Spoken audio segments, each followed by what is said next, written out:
I remember my 18th birthday just like it was yesterday, and it was a very exciting time in my life. My birthday is in the springtime, and so it coincided with my graduation from high school.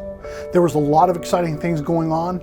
I was going to be moving from the East Coast to the Midwest to go to school in the fall, and a lot of exciting things going on, basically making my transition from being a young person and a high schooler to start the process of becoming an adult. It was a wonderful time.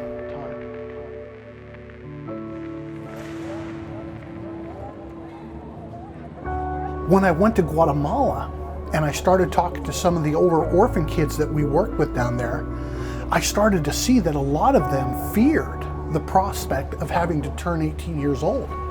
I didn't understand it at first, but as I began to talk to them and ask them about that, they told me that they knew that once they turned 18, they were going to have to leave the orphanage. This meant for them no more help. And unlike life here in the United States, there is nothing outside of that home for those kids once they leave. Because they're orphans, many of them don't have any family to help them. There's no kind of government assistance, jobs are scarce.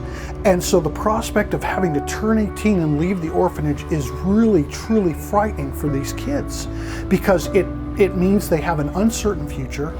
Most of them actually end up back in the same kind of poverty and the same kind of life that made them orphans to begin with. And in some cases, they end up in far worse situations than you can imagine.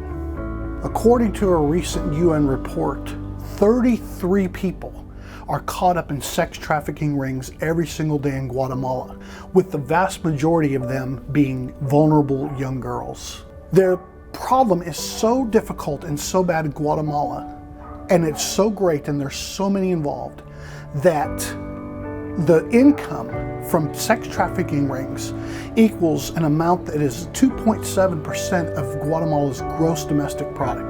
These traffickers target young, vulnerable girls, and they capitalize on the extreme poverty that many of these kids face. It is a problem that has been exacerbated by a growing number of young people who have become orphans, and once they turn 18, they have nowhere else to go and no one to help them, and they are prime targets for people that want to exploit them. At Rocsana's Hope, we are taking a proactive approach to confronting this problem. We take in these girls who have exited out, who have been aged out of their orphanages. We continue to house them, we feed them, we meet their medical needs, but we also provide for their education, we assist them in job placement, and basically what we're doing with them is we are helping these precious young girls who are so vulnerable from the time they turn 18 to make the transition until the time they are truly ready to enter the world and the society of Guatemala.